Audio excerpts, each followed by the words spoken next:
Okay, you are good to go. All right, thank you. Welcome to the March meeting, regular meeting of the Maritime Advisory Board. I'm Terry Lomax, I'm the chair. This evening we have Rick Frankie, member, Bill Woodward, member, Freda Wildy, member, and myself, which does not constitute a quorum. Oh, and Andy. And me. Yeah, Don't forget Andy. You were in Eric's spot, so now all of a sudden, and Andy Fegley, which is 5 members. We do not have a quorum, but on the other, I absolutely correct myself. We do. We have Michael Tomasini, and we also have Debbie Goslin as members joining us. As guests tonight, we have Rick Lamond from the Annapolis Maritime Museum. We have Jake Iverson from the Watermark. We have Eric Lund, who's our coordinator from the city. Tammy Hook, our reporter, Beth Bellis, the harbor master, Debbie, let's see, and Ross Arnett has joined us, Alderman Arnett has joined us, and Jennifer Kay from Schooner Woodwind has joined us. So Tammy, we do have a quorum now, it appears, so we can actually even do things like adopt the minutes, which is the first item on the agenda. So do I have I have circulated the minutes. I had a couple of small corrections that I provided to Tammy, and barring any other corrections or additions, I'll entertain a motion to adopt the minutes. So moved. So moved. Okay, Rick went first, Debbie is seconded, and all in favor? Aye. Aye. All right, the minutes are approved. Aye. Thank you. Second item on the agenda, or actually the first item on the regular old business, was an update from the MIAB, and I'll preface that with, Rick, thank you for the full copy of the report. I know you gave a summary last time.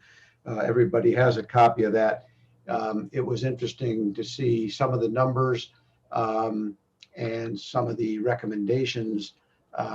Some which parallel some of the recommendations we have at the city level, and some of which are on their own. But I appreciate you circulating that. Anything new from MAIB? Well, yes and no, nothing real official. We spent a little bit of time talking about the SAGE report, of course, but that's sort of water under the bridge. Dr. Barker was at the meeting, and had a rather elaborate presentation about his ideas about a public education program for the no discharge zone permit. And he apparently has, well, he told us that the Severn River Association had put aside X number of dollars, multiple $1,000s of some kind for this program. And this kind of precipitated a general discussion about the implementation of the permit. And Stuart Cheney and Hamilton had both very interesting comments on their experience back in 2000 when Herring Bay became a no discharge zone.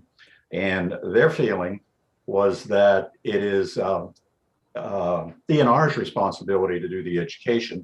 The education, they feel, is primarily should be directed at slip holders, at marinas, and that DNR in their history was very helpful in providing a lot of flyers and signs that could be posted in marinas, and sort of really basically a point of sale kind of approach to public education rather than a great big expensive campaign. There wasn't a formal vote on it, but the group decided that really did seem like a little more reasonable way to go. That was really DNR's responsibility, not the county's per se. And Hamilton was tasked with the job of contacting Donna Morrow, or whoever else at DNR was involved in this, to see what kind of a program they could set up. So I'm sure I'll have more to report next week. Probably next month after our meeting next week. Thank you. That actually segues well to item E on our agenda, which I had gotten a note from Debbie earlier today about Donna Morrow joining our meeting this month or next to give us DNR's update on that, on the NDZ. And I suggested, since we did not get it on the agenda, that it would probably be more appropriate to put it on the agenda for next month. So we're going to invite her to join us next month and fill us in on DNR. So maybe they'll have contact. Your MAIB will have contacted Donna by then, and we'll have more information. Yeah, I'll have some more information by then, I'm sure. Debbie, anything else on that topic? Nope, nothing else. Okay. Stephen Rice had indicated he was not going to be able to join us this evening, which oh, there you are. I thought you were. Just mention his name. It's magic. Well, ask and ye shall receive, right? How was the mayor's town hall? It was good. I also heard seek and ye shall find. So we're getting very biblical here. Any update on the economic front? I'm sure there's probably something. Sure. As we all know, the governor lifted the capacity ban on businesses, but he left the social distancing requirements in place. So the net effect is, I guess, depends on the business, but it's not quite the unmasking per se that has been reported in some corners. We're looking at, for the recovery zones going forward, doing something that's a little bit more equitable. And as just speaking of Main Street specifically, if you're heading up Main Street and you see, of course, you have to kind of zig and zag in order to get around the bump out. We're looking at actually moving those barricades over on the south side or left side of the street to make them flush with the sidewalk extensions or the parklets. And also creating some more parking on the right side of the street, which should help retailers. And so we're working through some of the machinations, but that's essentially what we're looking at with respect to Main Street. And I know that there's a lot of interest, but we hear the retailers loud and clear that they would like to have more parking on Main Street. So I just wanted to share that. Also, we're working with Anne Arundel Economic Development Corporation. As we, as everyone kind of knows, there have been a couple of rounds of grant funding and 2 rounds for restaurants, 1 round for PPE or, personal protective equipment. Anne Arundel Economic Development, I believe, has some additional CARES money, and they're looking to support industries that have not yet been supported. So we've been working with them to identify which industries could use some grant funding and some a financial infusion per se. And we're also, looking at federal, state, and local programs to see where there are gaps that could be filled. The secret is also out. Where the city, are looking at doing a comeback Annapolis weekend on the July 4th weekend.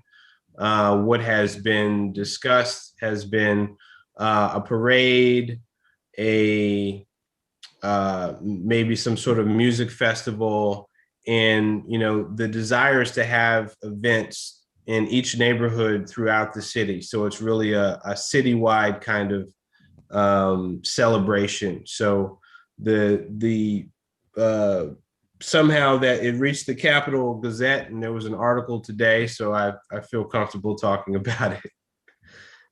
But we're hoping that will be the the big kickoff to a wonderful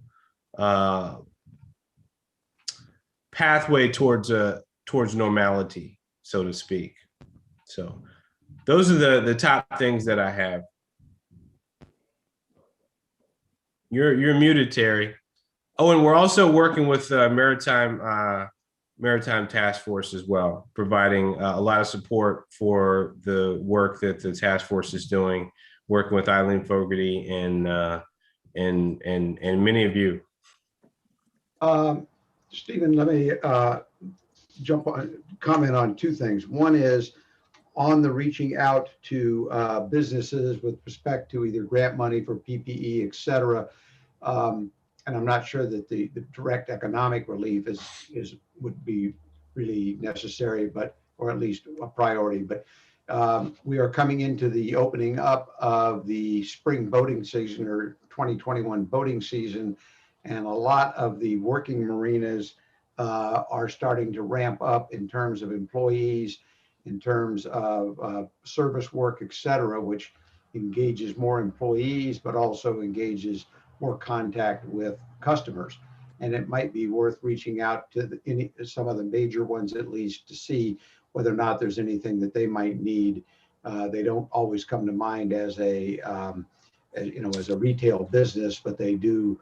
It is seasonal and it is starting to ramp up. So, and same thing with Watermark and Woodwind and other groups that are, as the governor opens up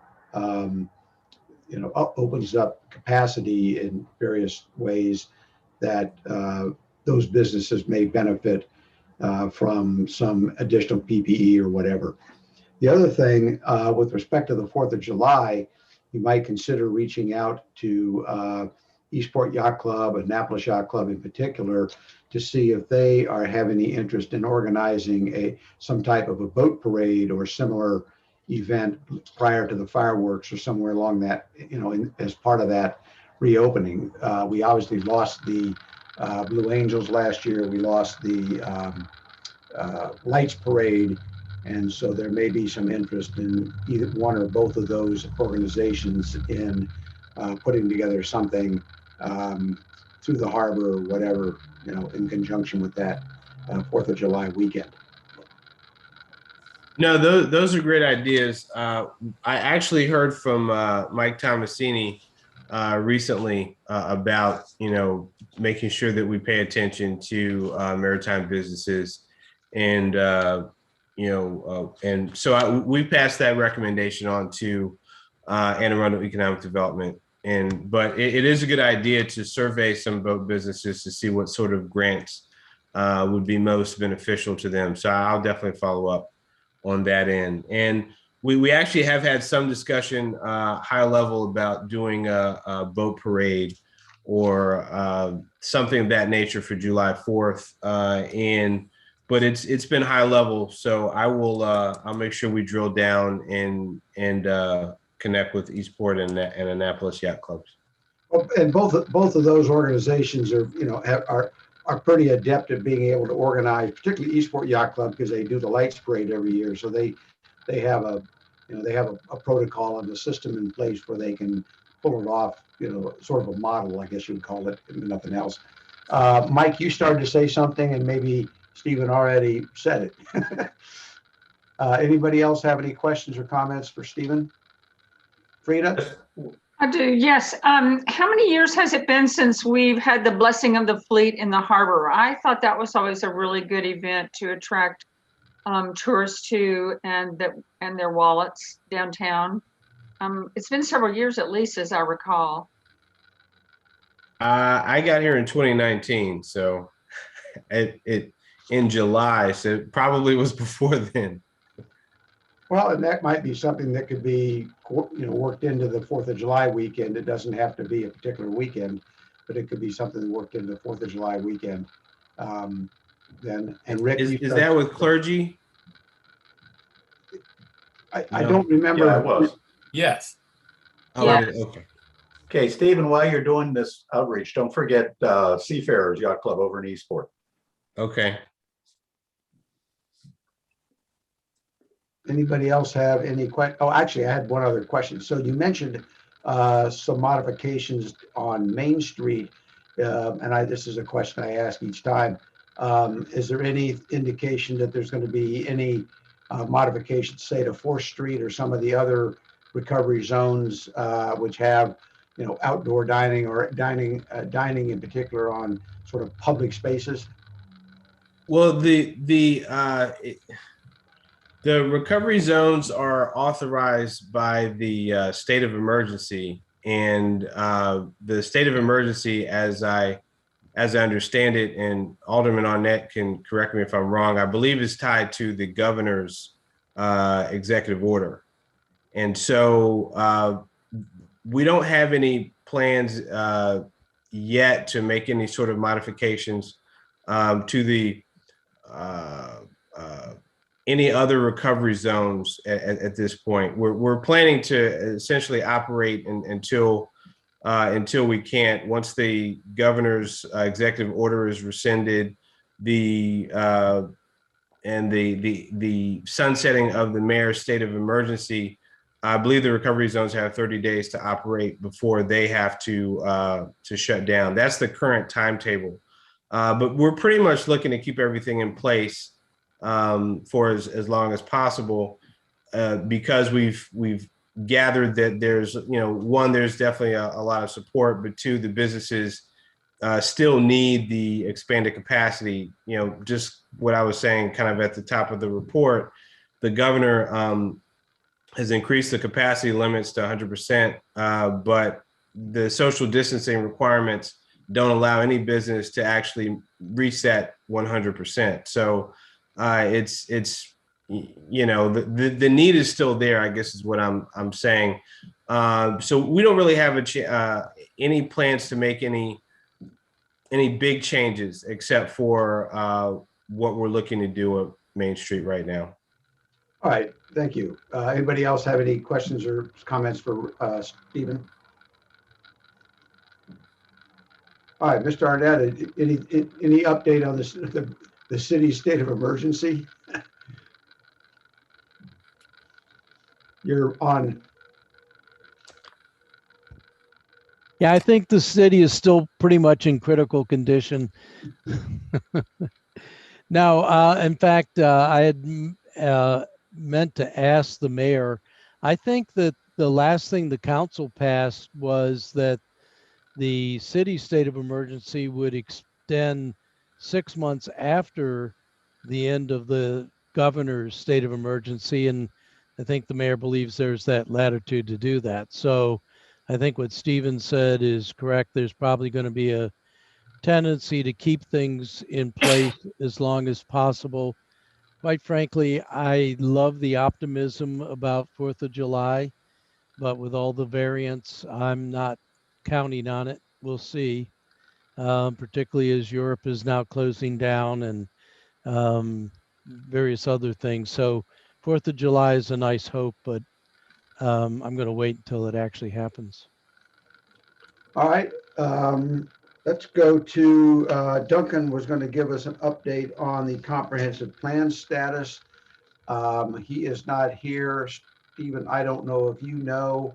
I didn't find out that Duncan wasn't going to be at the meeting until a couple hours ago, so I did not follow up on that either. But I'm assuming it just is plugging away at whatever pace it's plugging. Yeah, I'm sorry, I'm not up to speed on the comp plan. It was a wild hope. All right, Maritime Task Force update. It is an aggressive goal to get things accomplished with this legislative season. And I know Eileen has been busy on her end. I have not received any particular update from her. I don't know, Debbie, whether you have on your subcommittee at this point. I'll defer to Mike, who is, I think, a chairman of our subcommittee. I was taking them in alphabetical order. Mike. Oh, sorry. It's good to be a T in that scenario. Well, so I can give you a brief update, probably bring you up to speed. after several co-chair meetings and targeted groups. Eileen's been putting together targeted groups of either industry personnel or property owners. They presented to City Council work group last Thursday. And I think that for the most part, the presentation was really well received. I think there are still some concerns about some of the uses that might be allowed and exactly what the standards for those uses will be. We are presenting again on Thursday to Eastport Civic Association. That's Thursday night. Probably a very similar presentation. And then I did get an email today from Eileen asking about availability for meetings of all the subgroups that will happen sometime between now and the next meeting of the full committee, which is, or the full task force, which is scheduled for April 6th, I think. So sometime between then and now, we'll be dialing in on some of the things that we're still looking to grab a consensus on. Percentages, sizes, standards. I think those are the places where she's looking to go. And I think for the most part, momentum is building towards the things that we've already kind of hashed out. But it's the devil in the details as we go forward. So that's where I think we are. I think we'll get a lot of really good feedback from ECA on Thursday night, and then and got a lot of good feedback from the City Council last Thursday night. So I think we're probably in a good place if we can get everybody in a row. Was it City Council or was it the Planning Commission last Thursday? City Council. Oh, okay. And is there any, has there been any meetings with the Ward 7, Alderman Savage's ward?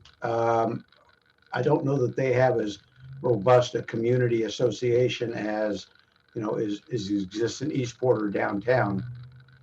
It's my understanding, Ross might be able to correct me on this, that it wasn't necessarily a full town hall with Ward 7, but more a meeting directly with Alderman Savage to address any concerns that he might have. And from what I heard, it went pretty well, and they're trying to plan on the next step, which is to try and get it in front of the restaurants, in front of the residents and get the information out. Alderman Arnett. Thank you, Mr. Chair. Rob had a town hall meeting. Unfortunately, it was fairly lightly attended, but the Eileen in the group did testify. My sister was there because she lives in Ward 7, and she thought the presentation went well and was well received. The presentation before the City Council was extremely well received. I think Eric in particular did a very good job of mixing up the presentation with pop quizzes and surveys. But I can tell you, I've been having discussions with colleagues, my waterfront colleagues, including one just this afternoon with Alderman Savage. We're becoming very concerned that if there is expectation of any kind of legislative change to the maritime zones or any other changes, that time is running very short. The council has been advised by the Office of Law that the latest they believe we can introduce new legislation is at the 8th of June council meeting. That would be on first reader.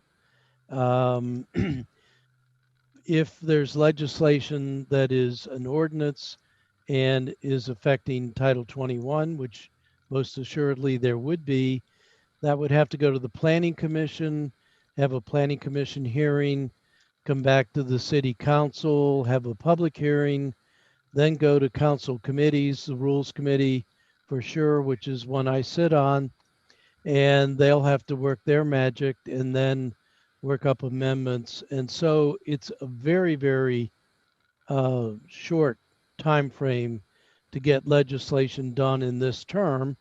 If it's not done in this term, it's basically a start over with a new council that will be seated in December, probably with a lot of new members. There's prospects of a fairly significant change on the city council. And I think that's going to slow progress quite a bit. To that end, some of us one-on-one, without violating the Open Meetings Act, some of the Waterside council members are talking about our anticipation of some of the legislative changes, and we're mulling over amongst ourselves how comfortable we are with any big change, say in the percent maritime versus non-maritime, restaurants and inns and things like that, the kinds of things we've heard from the briefings, so we can get a jump start on what kinds of changes might be recommended. But I am going to urge Eileen and Dr. Nash, try to expedite this. Right now, we've got a lot of wonderful visions and eye candies and theories. On the subtask force on the health of the maritime industry, there's a consensus to have a consensus.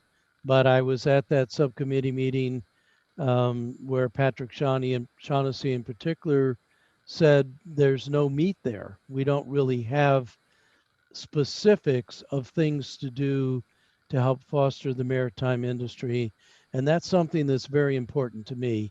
And I actually took Stephen's name in vain at the city council meeting, because I said, I think if we're really going to do things like incenting either businesses to stay or new businesses to come to Annapolis, we have to be proactive about that.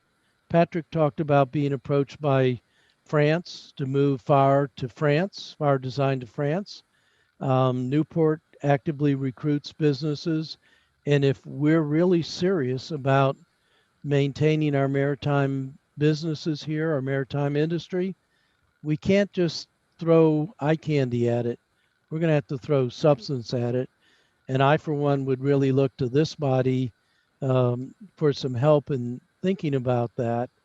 I want to do meaningful things. I want to get into the real meat of investment districts or tax relief plans, things like that, which are going to impinge on an already weak city budget. But if we really want to maintain the maritime heritage in the city, and I do, we can't just wave our hands at it. We're really going to have some substantive, actionable plans. And that has to start now, particularly with the end of the term of the council. If you want to start over again at the beginning of next year, just keep at this pace. But if you really want to do some things now, we're going to have to pick it up. That is a call to arms. It is.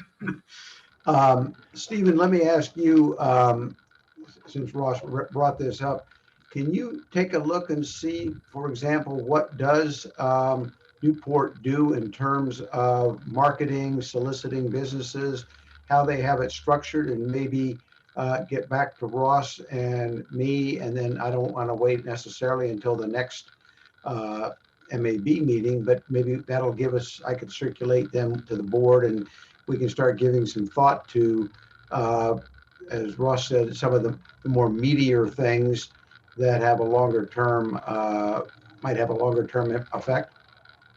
Sure. I actually have some insight into Newport. I've done some research there and in some other sections of the country. And maybe I can, at the next meeting, talk through some of the ideas that we have. Blue technology is an idea that we've been pushing in the Economic Development Office. But I don't want to go too far down that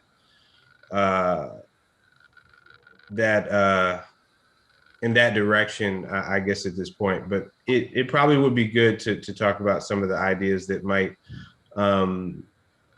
help, from my standpoint, the maritime industry in Annapolis own the future.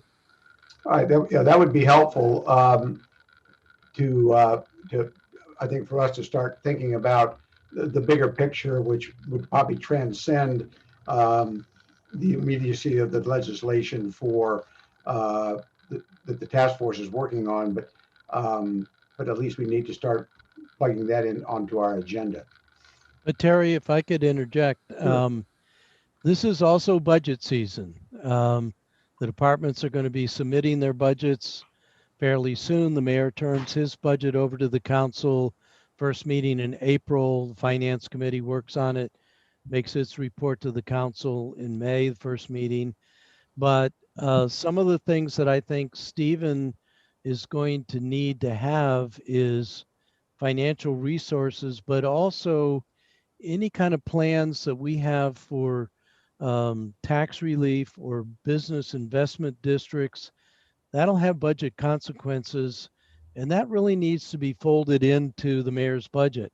And I have to say, I think on all the conversations I've had with the mayor, he is predisposed to doing these things, but he's got to have something substantive in hand to put into the budget to set aside funds and activities. So, I mean, we're really at an urgent time right now where we've got to get a move on, as I said earlier, if we're really going to do anything.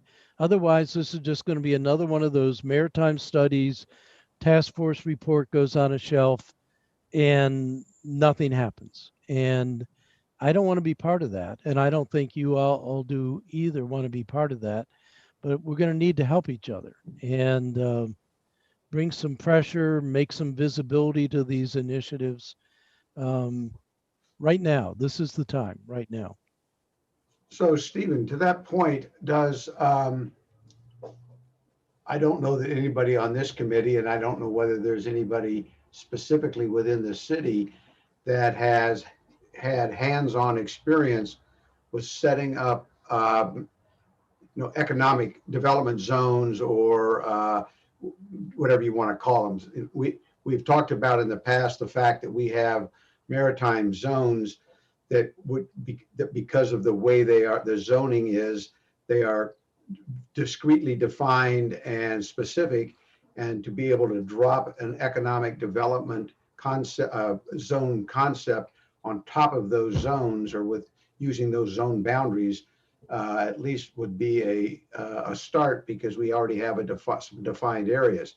What I don't know is whether or not, and maybe you can find out, who would be the right, I always hesitate to think about a study or a consultant, but we probably were going to need some outside assistance or somebody to figure out how would we implement a development zone. And maybe that's the piece that ought to be plugged into the budget at the moment, so we can actually get to start on it. Once we have a handle on what is necessary, then it becomes writing the legislation. But Ross, what do you think about that as a starting point?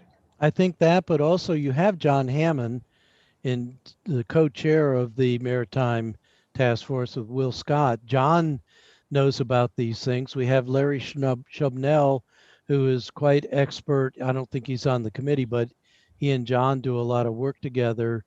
I think we have a lot of resources here in the city that we can tap. And I think, I think those are things that are right on the task force. John Hammond is someone who can tell us chapter and verse about things he looked at as the county finance director. And I would say getting to him quickly through the task force would be a good idea as well. All right, I will reach out with Eileen and see if we can set something up. In the meantime, Stephen, if you think of something that needs to get into the budget, think about that too. Talk to Dr. Nash. Tell her it's the recommendation of Alderman Arnett and I that it get added, and we'll take the blame. But at least I think Alderman Arnett's suggestion that we start moving on this sooner rather than later is a good one, and I'd like to do that. So I'm going to put that on the agenda. I'm going to talk to Eileen Fogarty about setting up a conference call or a Zoom call or something with John Hammond. And Ross, can you send me the name of the other individual you mentioned, because that's a name I don't recognize? Yeah, Larry is longtime county financial resource, and I can get that for you. Okay, good. Does he live in the city? Yes. Okay, good. All right. That takes care of the Maritime Task Force update. We've talked about the NDZ application. On Burtis House, I got an email from Ashley, who I think sent it. It looks like she may have sent it to, I believe, everybody, but just for anybody in the public that is listening, she simply wrote that her only update is that the city has completed the required survey and legal title work, and that everything has been sent to the State Department of General Services, Department of Natural Resources, and Maryland Historical Trust. That was about a week ago. They've not heard anything back yet.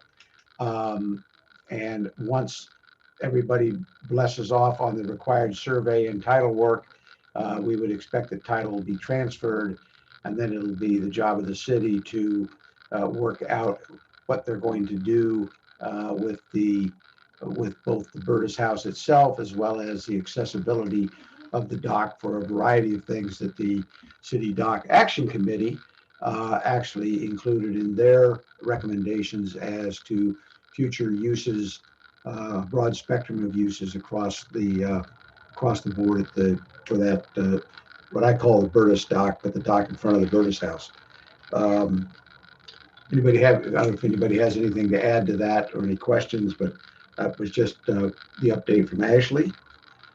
And on that same regard, it's not on the agenda, but I will provide the update that she provided to me, which I will have to paraphrase since I don't see it. But the city dock charter policy, the period for public comment, I believe has expired. And there were some public comments. I think some of you have seen some of the ones that came in from Captain Flamont and perhaps others. And the city is working through whatever changes they may or may not make. I don't know if it will come back to this board for any further recommendations or comment. I've asked Ashley that question, but I don't have an answer to that. If it did, it would probably come back for our April meeting, and we'll respond accordingly if it comes back. But that's the status of where it sits right now. It is in the city's hands. Public comments, I believe, are closed, and we'll see where it goes. I don't know if anybody else has any better update, but that's what I got from Ashley today. Street and park upgrades. I'll start and then I'll defer to Beth to fill us in. I think everybody saw the comments we sent in regarding the street and park at Tucker Street. We, as Andy pointed out at one point to me, public access means public access. We recommended, as you may have seen in the legislative recommendation, that we make clear that it is a public landing and that people who do visit Weems Creek, anchor in Weems Creek, use that ramp for dinghy tie-up, etc. And that even though it's a little bit of a walk, there are shops, there are grocery stores, there's a liquor store, there's a drugstore in West Annapolis that people who access the Tucker Street dock by boat obviously can get to closer than some of the other locations for some of the essentials. And the recommendation we made was that there certainly be an accommodation for dinghies of visiting yachtsmen, such that they are not required to have a license, and you can put some constraints on timeframes or tie-up, etc. But they should not have to go through a license process for using the dock, so long as they're not launching and retrieving boats from trailers at that facility. So Beth, you want to update us on that as well as the other activities at Street and Park upgrades? I do want to update you. I missed the very last part of, were you talking about Tucker Street? And can you repeat the last thing that you were saying? Basically, the concern which we expressed at the last meeting, and that we put in the report that we made, the legislative report on, what was it, 5/21, I think it was, that any changes to Tucker Street has to make sure that it makes provision for short-term tie-up of dinghies from visiting boaters, and not just be a ramp without some type of access availability for people coming in by water to go to the grocery store, to go to the liquor store, to go to the Walgreens, or even visit some of the restaurants in West Annapolis. And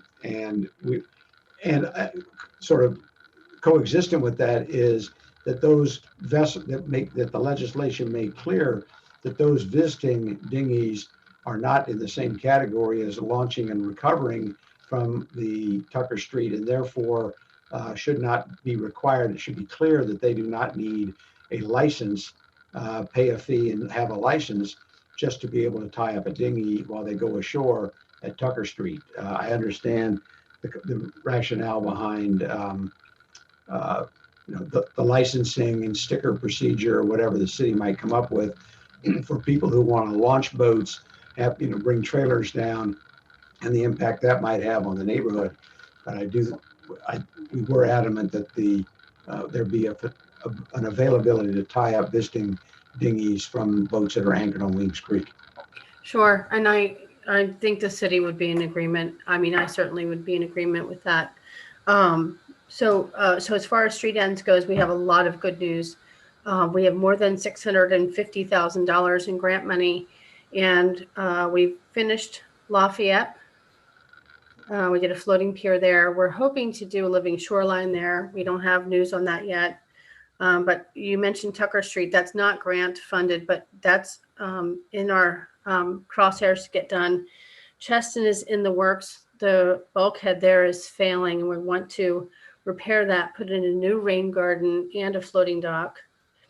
We also want to do Thompson Street. That's a dilapidated pier that needs removal and installation of a floating dock. Conduit, 6th Street. Actually, 6th Street has already begun work. I'm happy to report, Alderman Arnett.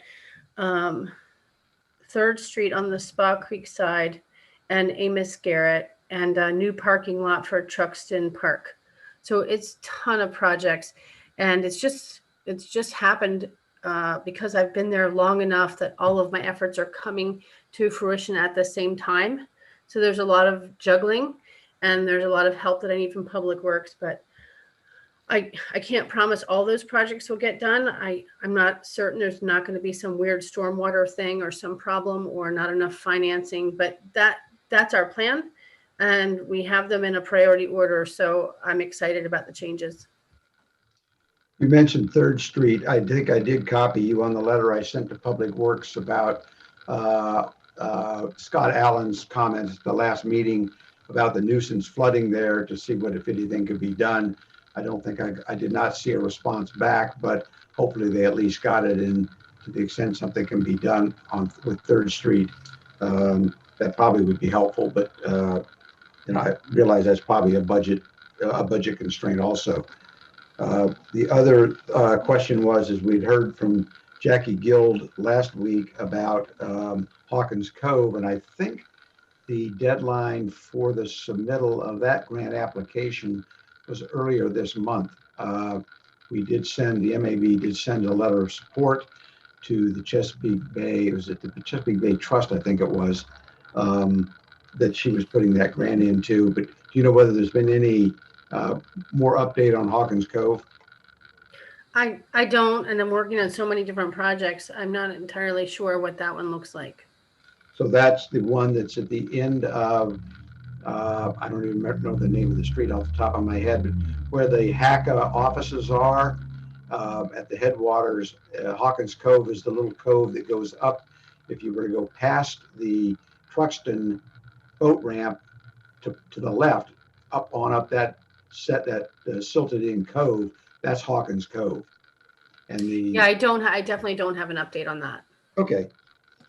I know that that's being worked on by Jackie Guild more directly, so it's not really it's not part of the Street in Park program, but it is another one that's going on contemporaneously.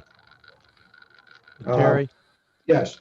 So I don't know what the protocols are for Beth and I to have direct conversations. I think that has to go through David Gerald, but this committee and I can have direct conversations about any finance requirements, things to go into the CIP.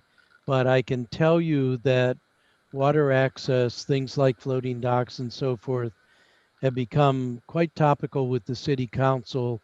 And there's a pretty strong consensus that we want to foster that as much as we can possibly do.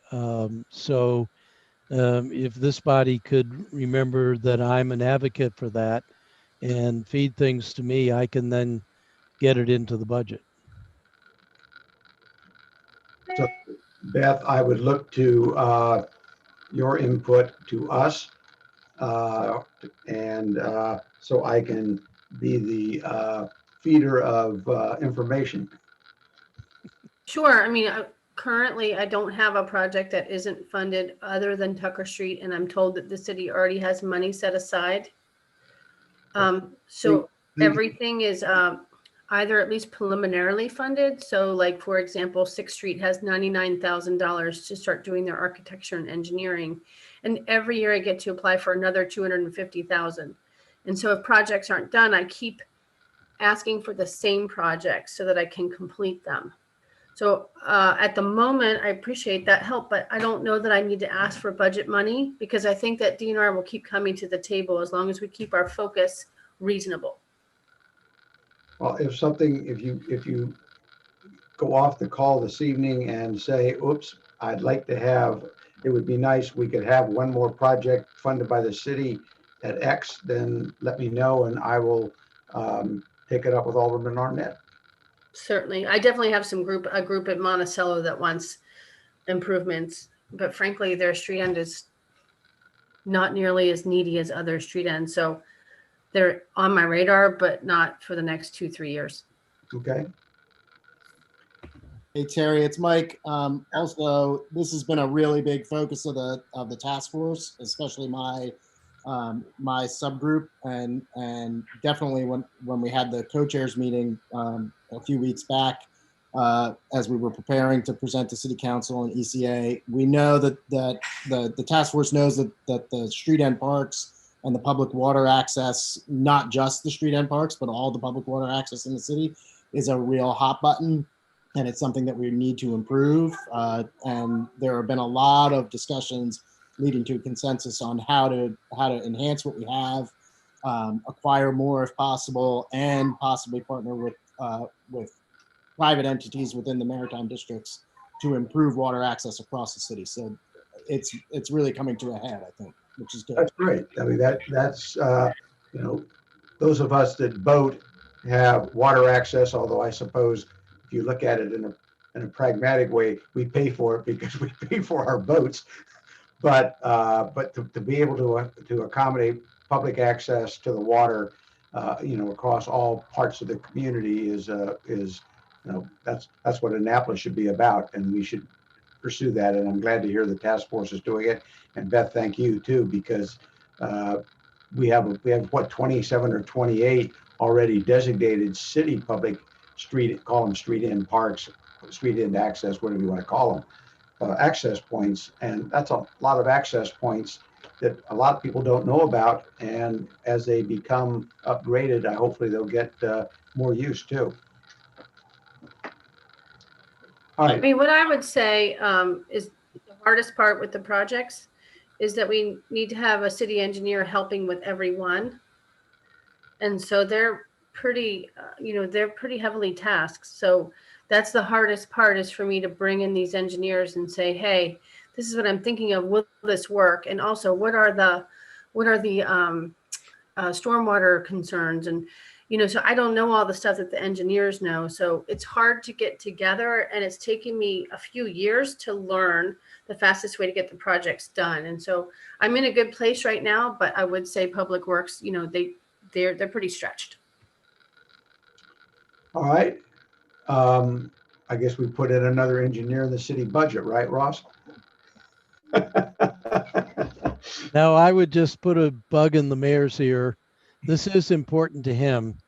And I think Mike Johnson's a pretty good public works director. And I think we might be able to cozy up to him and see if we can't free up some resources for Beth.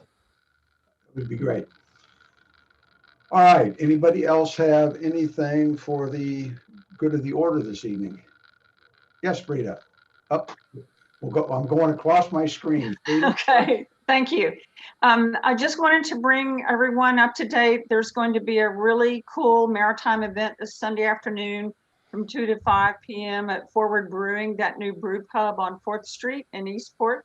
Many of you are familiar with the Gibbons Neff family, a big, huge group of sailors, local sailors up and down the East Coast, and young Peter Jr., who is just finishing up 10 years in the Marine Corps. He's a Naval Academy graduate. He's going to do the mini transatlantic race from France to the Caribbean this summer. And he's doing so as an ambassador for U.S. Patriot Sailing. And they promote sailing as a method for helping veterans who are suffering from deployment issues and concerns. So from 2 to 5, and he's going to bring his boat there before it's shipped off to France. And if it's okay, I could send everyone a little bit of information about it, but it's a really great project, and it's a nice way to kick off the boating season, I think. Thank you. Yes, please send it. And I understand Peter is actually also has a GoFundMe page, which I presume you can include in that link, and then we can circulate it among our respective groups. That would work. Alderman Arnett.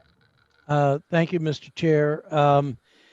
During the all of the falderall going on with water access at Wells Cove, harbor lines have come back into focus, and that had escaped my attention for quite a while, and I'm really not sure. I think I heard from Kevin Scott that the city's thinking about not having harbor lines, which is perplexing, but also would require major changes in Title 15. But I'm going to try to find out what's going on with harbor lines, but I know that had been on your agenda, as it should be, for quite a while, and it seems to have fallen out of sight. But I'm sort of giving you warning that I'm now on the hunt for what's going on with harbor lines, what the thinking is, and how it is we would operate in assuring navigable waters without harbor line delineations, and how we do lateral lines to get boats out to the harbor line, and a few things like that. So just a heads up that that's one of the many irons that I have in the fire right now, and I'll be looking to counsel from the Maritime Advisory Board as I try to shake loose what's going on there. So I'm looking back.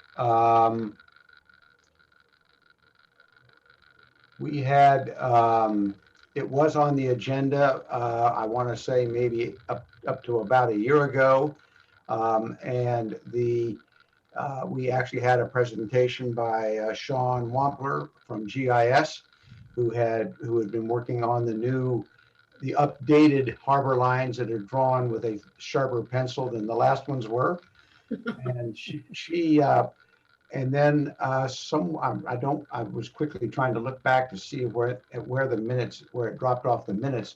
But we were then later told, and I can't remember if it was Kevin Scott or who told the MAB that they were not pursuing the GIS project. There was no discussion about that I recall anyway, about eliminating harbor lines, which would seem to me to be an invitation for disaster at first blush.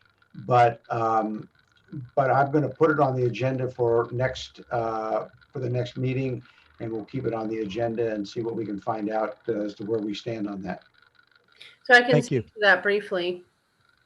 I can tell you that we're doing a pretty big overhaul of Title 15, and Ross, you'll see it soon. Most of that is clarifying, cleaning stuff up, but also there are many, many problems with harbor lines. Not the least of which is I can't do any enforcement just with the GIS image. They have to pull the original onion skins.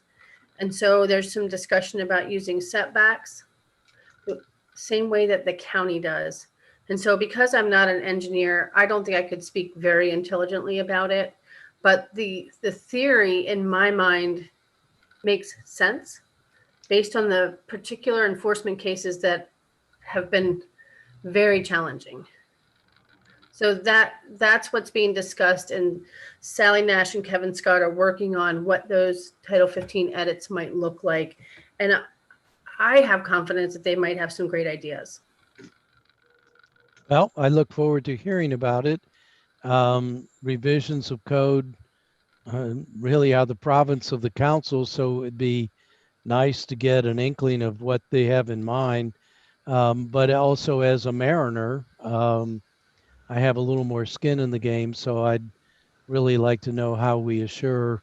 And navigable waters, as you remember, came into great discussion with modifying the harbor line at South Annapolis Yachting Center.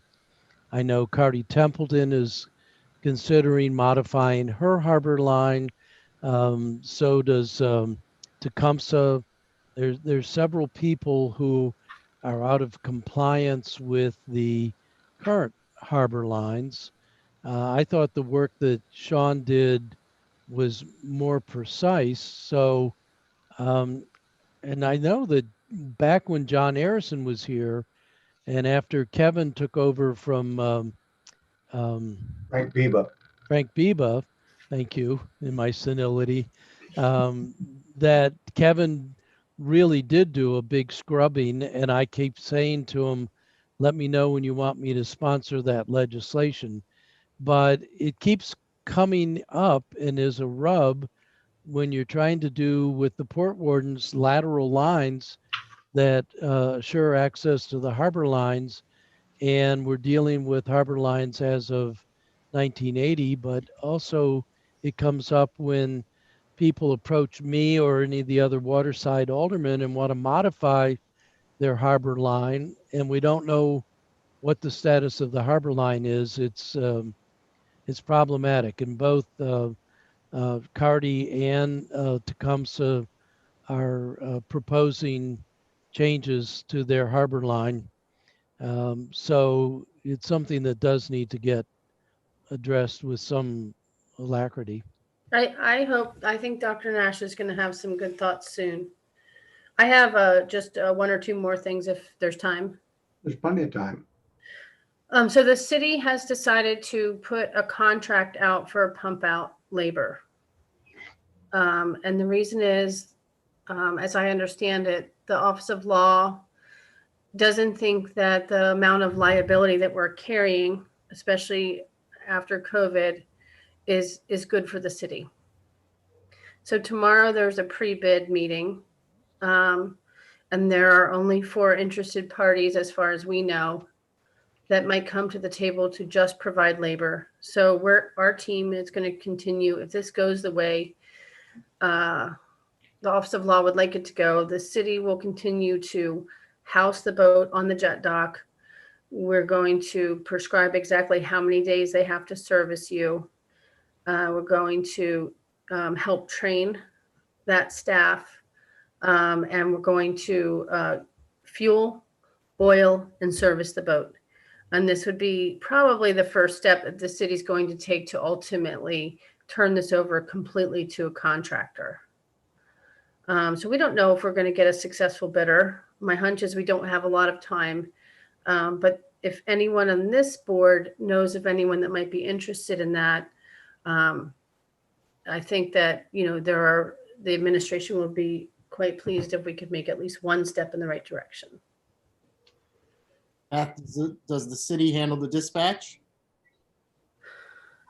So the dispatch will still go over channel 17, and there was I don't know if we've ironed that part out. So they can share channel 17 with us. They probably will have to provide their own cell phone. Although I would say we don't use a cell phone all that much. And the first year is going to be a disaster, probably. We're still going to be on the phone all day long with customers, and we're going to still try to make sure the customer gets the pump out as fast as they can. So even though these laborers are not going to be technically city employees, we're going to be facilitating everything to make sure the customers get the pump out as fast as they can. So out of curiosity, where does the pump out boat pump out? All city waters.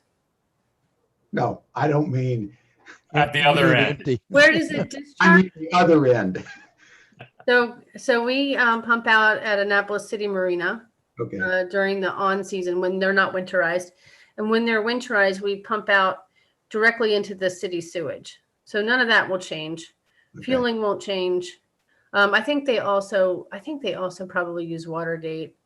So we have a couple of like places that we've sort of made friends and everything works well. So we'll see if we can get a successful bidder. All right. Anybody else have any additional comments, questions? I can just about guarantee that someone else operating your boats is going to net a lot more service difficulties than you've had in the past. We nailed the contract down pretty well. So I think, of course you can't think of everything, but we tried to think of everything. And I think Tyler's going to be practically on the boat every day. He's not happy about it. It's hard. We're proud of the service that we give to the city. It's hard for us to give this up, but we certainly understand that our Office of Law is concerned about liability, especially given that we couldn't get boat operators this year because there was a lot of stuff in the press saying that COVID was in sewage. So we did manage to keep service going, but it was painful. And so that's why we're looking at other options. All right. Anybody else? Is there a motion to adjourn then? I move. Mr. Fagley raised his hand instantaneously before Mr. Trogdon. Mr. Trogdon will be credited with a second. Thank you. And all in favor? Aye. Aye. Thank you. Eric, thank you very much. Appreciate you. Tammy, thank you. And everybody have a good evening. Stay warm, stay dry in the next couple of days. Spring will get here. And happy St. Patrick's Day tomorrow at your socially distanced